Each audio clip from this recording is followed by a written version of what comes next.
오늘 우리가 함께 묵상할 말씀은 신명기 28장 9절에서 14절까지의 말씀입니다. 9절에서 14절의 말씀 함께 읽고요. 오늘 우리에게 주신 하나님의 은혜를 함께 나누도록 하겠습니다. 당신들이 주 당신들의 하나님의 명령을 지키고 그 길로만 걸으면 주님께서는 당신들에게 맹세하신 대로 당신들을 자기의 거룩한 백성으로 삼으실 것입니다. 이 땅의 모든 백성이 주님께서 당신들을 택하셔서 자기의 백성으로 삼으신 것을 보고 당신들을 두려워할 것입니다. 주님께서는 당신들에게 주시겠다고 당신들의 조상에게 약속하신 이 땅에서 당신들 몸의 소생과 가축의 새끼와 땅의 소출이 풍성하도록 하여 주실 것입니다. 주님께서는 그 풍성한 봄을 참고 하늘을 여시고 철을 따라서 당신들 밭에 비를 내려 주시고 당신들이 하는 모든 일에 복을 주실 것입니다. 그러므로 당신들은 많은 민족에게 꾸어 주기는 하여도 꾸지는 않을 것입니다. 오늘 내가 당신들에게 명령하는 바 당신들이 주 당신들의 하나님의 명령을 진심으로 지키면 주님께서는 당신들을 머리가 되게 하고 꼬리가 되게 하지 않으시며 당신들을 오직 위에만 있게 하고 아래에 있게 하지는 않으실 것입니다. 당신들은 좌로든지 우로든지 내가 오늘 당신들에게 명하는 이 모든 말씀을 벗어나지 말고 다른 신들을 따라가서 섬기지 마십시오. 아멘. 하나님께서는 가나안 입성을 눈앞에 둔 광야 2세대의 이스라엘 백성들에게 하나님 나라의 법도와 규례를 모세를 통해 상세하게 알려주셨습니다. 그리고 모세를 통해서 그 법도와 규례를 따라 순종하면 받을 복이 있음에 대하여 오늘 이와 같이 말씀하시죠. 순종하면 받는 복 참 엄청납니다. 하나님의 모든 법도와 규례에 순종하고 살면 이들은 모든 민족 이위에 뛰어난 민족이 될 것이라고 약속을 받았습니다. 또한 그들은 들어와도 복을 받고 나가도 복을 받을 것이고요. 그뿐만 아니라 오늘 말씀과 같이 하나님께서 약속하신 땅에서 땅의 복을 받아 풍성한 소출을 누리면서 살게 될 것입니다. 이 풍성한 소출을 누린다는 건 또한 이웃 나라들이 감히 이스라엘 백성의 것을 빼앗을 마음도 갖지 못하도록 하나님께서 보살피시고 보호하시겠다는 약속이기도 하죠. 참 엄청난 약속 아닙니까? 이 말씀을 우리가 그런데 1차원적으로 읽고 적용하면 이 같은 복이 하나님의 규례와 법도에 약속되어 있다는 것을 믿고 순종하자라는 것이 될 겁니다. 그래서 순종하면 이 약속된 복 누리게 된다. 그러니 누리자 이렇게 말할 수 있겠죠. 저는 이것도 바른 적용이라 생각합니다. 하지만 조금 더 생각해 볼 수 있지 않을까요? 하나님께서 단순히 순종하면 복 줄 테니 너희에게 법도와 규례를 따라 살라고 그렇게 하나님께서 단순히 말씀하셨을까? 우리 한번 생각해 보자는 겁니다. 먼저 우리가 생각해 보고 싶은 건 왜 이스라엘의 순종에 하나님께서 복을 약속하셨을까? 라는 질문입니다. 이 질문에 대해서는 지난 저희가 9월에 이 같은 본문을 묵상하면서 이방인에 대한 선교적 차원에서 하나님의 순종에 대한 복 주심 생각해 볼 필요 있다 이야기를 나눴었습니다. 하나님께서 하나님의 법도와 규례에 대해 순종하는 이스라엘을 복되게 하시는 건 이방인들을 시기 나게 하시기 위함이라는 것이었어요. 우리는 그것을 10절의 말씀을 근거로 생각할 수 있었는데요.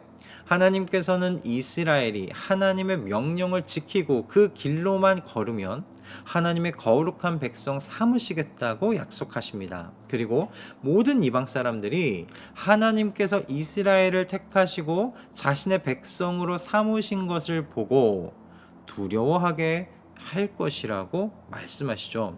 즉 이방의 모든 민족이 이스라엘의 형통을 옆에서 보게 될 거라는 겁니다. 그리고 그 형통의 원인이 이스라엘의 능력에 있는 것이 아니라 그들의 하나님께 있다고 고백하지 않을 수 없는 그런 형통을 주시겠다는 거예요.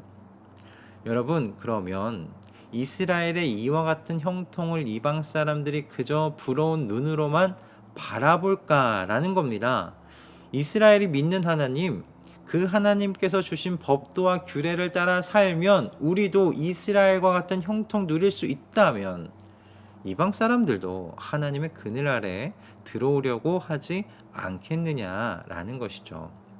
그러므로 이스라엘의 순종 위에 약속하신 이 복의 목적을 우리는 이방을 시기하게 하심으로 그들도 하나님의 구원의 그늘 아래로 들어오게 하시려는 하나님의 섭리다라고 우리 생각해 볼 수 있겠다. 그렇게 선교적 차원에서 해석할 수 있지 않겠느냐, 우리 함께 생각을 해 보았었습니다.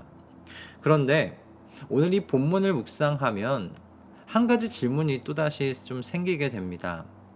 과연 순종은 복이라는 이 신앙의 공식이 성립될 수 있느냐는 거예요.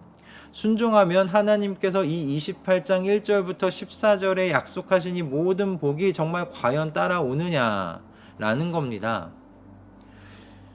욥기를 읽어보면 그 욥기의 전체 속에 의인이 받는 고통의 이야기가 기록되어 있지요. 그리고 누구보다 하나님을 사랑하고 하나님의 말씀에 순종함으로 살았을 이 사도 바울, 신약의 사도 바울은 습하고 추운 감옥 안에서 그의 노년을 보냈고 형장의 이슬로 그의 생을 마감했습니다. 이 사도 바울의 여생은 돌에 맞아 죽을 뻔한 것이 여러 번이었고 40에 한 대를 감암매를 여러 번 맞는 등 수많은 고난의 여정이었습니다. 그렇다면 순종은 복이라는 이 공식이 이들의 삶의 모습에 맞지 않아 보이지 않습니까? 그럼 하나님께서 거짓말 하시는 걸까요? 아닙니다. 절대 그렇지 않습니다. 하나님께서는 분명히 순종하는 사람들에게 복을 주십니다. 그러나 그렇지 않은 경우의 사람들의 이야기도 성경에 기록되어 있어요. 그것을 통하여 하나님께서 말씀하시는 건 순종의 종착역이 복에 있지 않다. 하나님께서 가르치시는 겁니다. 고난과 고통의 자리에서도 끝까지 하나님의 법도와 규례를 놓지 않는 사람들의 그 이야기는요, 더욱 강력하게 하나님의 살아계심을 증거하는 이야기가 됩니다. 그분들의 삶은 오히려 사람들에게 궁금증을 만들어내는 능력 있는 이야기가 된다는 말씀이죠. 어떻게 저 고난 속에서도 저 사람은 하늘에 속한 사람처럼 다르게 살아갈 수 있을까? 어떻게 저렇게 구별되어 살아갈 수 있을까? 어떻게 우리와 다른 방식으로 살아갈 수 있을까? 궁금함이 생긴다라는 것입니다. 저들이 믿는 하나님이란 존재가 살아있지 않는 한은 설명이 불가능한 삶이야 라고 이 세상의 사람들이 생각하게 될 거라는 거죠. 즉, 여러분, 순종은 복이라는 공식이 아닙니다. 순종은 살아계신 하나님을 세상에 소개하는 삶의 이야기라고 말씀드리고 싶습니다. 그렇게 정의 내리고 싶습니다. 순종하면 그 인생 속에 복을 받습니다. 그러나 그 복이요, 물질적인 풍요와 여유로운 삶만을 말하는 건 아닙니다. 순종하는 삶은 하나님을 세상에 소개하는 영광스러운 인생이 되는 복을 받습니다. 이런 인생은요, 오직 위에서 빛나는 인생이 될 겁니다. 왜요? 하나님께서 이 인생을 모든 사람들이 볼 수 있도록 들어 올리실 것이기 때문에 그렇습니다. 정말 그러므로 복은요, 하나님, 살아계신 하나님을 많은 사람들이 보게 하는 그런 삶의 이야기가 아닐까 생각하는 것이죠. 여러분, 우리 그러므로 순종의 삶을 살기를 결단하십시다. 그래서 다가오는 2023년 살아계신 하나님을 세상에 소개하는 순종의 삶을 우리 함께 사십시다. 순종하는 이유가 복 받기 위함이 아닌 그런 1차원적인 그런 신앙의 삶이 아니라 순종함으로 나를 사랑하사 나를 위하여 십자가에 못 박히신 나의 주님을 드러내는 그 삶의 이야기, 그 이야기가 세상 속에 소개될 수 있음을 바라보며 순종하는 자리 가운데 나아가는 저와 여러분 다 되실 수 있기를 주님의 이름으로 축복합니다. 기도하겠습니다. 주님, 오늘 우리는 순종하여 받는 복에 대한 말씀을 묵상했습니다. 주님께서 순종하는 자들에게 복을 약속해 주셨습니다. 그리고 그 말씀대로 순종하는 이들에게 이 복이 임할 줄을 믿습니다. 그러나 우리가 순종은 곧 복 받는 것이라고 신앙의 등식을 만들지 않게 해 주시옵소서. 순종은 복을 받기 위한 것이 아닙니다. 순종은 살아계신 하나님을 세상에 드러내고 소개하는 삶의 이야기입니다. 이 빛나는 삶의 이야기를 써내려가는 우리 되게 하여 주시옵소서.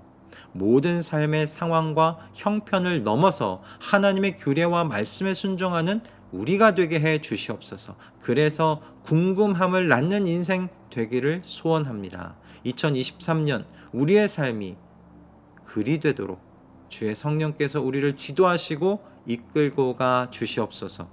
예수 그리스도의 이름으로 기도드립니다. 아멘.